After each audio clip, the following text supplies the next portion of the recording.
سلام و درود بر دوستان عزیز.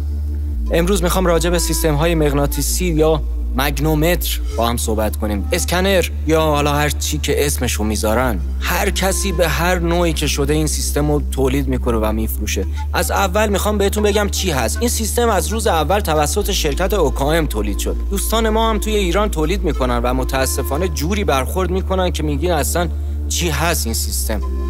دوستان این مگنومتر اسمش یعنی مغناطیس سنج. خود شرکت اوکائم اعلام کرده که این سیستم توانایی شناسایی فلزات در عمق رو نداره، چه برسه به طلا. حالا دوستانی که روز اول این سیستم رو میفروشه اصلا توانایی تست رو ندارن. شما چجوری میخوای این سیستم رو روز اول با طلا تست کنی؟ طلا مگه خاصیت مغناطیسی داره که شما بتونی روز اول اینو با طلا تست کنی؟ جالبه همه فروشنده های این سیستم روز اول اعلام میکنن، میگن این سیستم نمیتونه طلا رو توی زمین الان بذاری و تست کنی.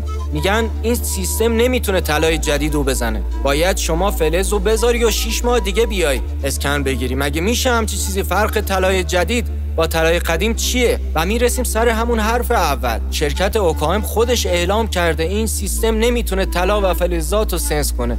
این سیستم فقط میتونه میدانهای مغناطیسی زمین رو اندازه گیری کنه. این میدان مغناطیسی چیه؟ حفره، جاهای خالی، خاک نرم و تفاوت سفتی و نرمی زمین خودش به مرور زمان میدان مغناطیسی تولید میکنه. حالا شما دوستان عزیز اومدین سر یک دستگاهی که یک روزی یک شخصی اومده ساخته برای یک کار دیگه، اومدین خوروندین به این کار و حالا نشستین و دارین سر این موضوع دعوا میکنه. یکی میگه درایور من، یکی میگه سنسور من. حالا یک سنسور و یه درایور، اینا مگه چه کار میکنن برای شما؟ میخوان طلا رو توی عمق بزنن؟ سیستمی که از اول گفتن مغناطیس سنج، مگه طلا خاصیت مغناطیسی داره یا میدان مغناطیسی تولید میکنه؟ ما نمیدونیم. یکی از شما که این همه بحث و دعوا را میندازین، خب بیاد یکیتون علمی به ما توضیح بده که این مگنومتر میتونه طلا رو بزنه، به جای اینکه بگید برو یه گنج پیدا کن و بیا سیستم رو تست کن.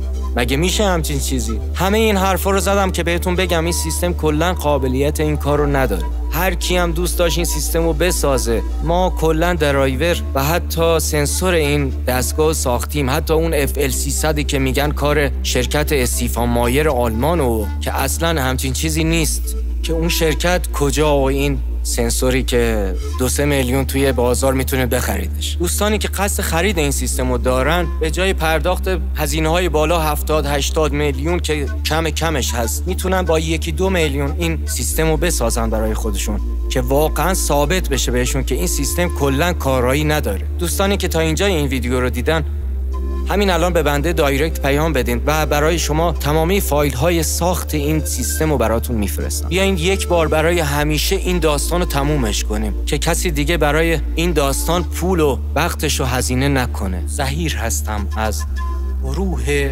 کاوشگران زرکاو کیهان.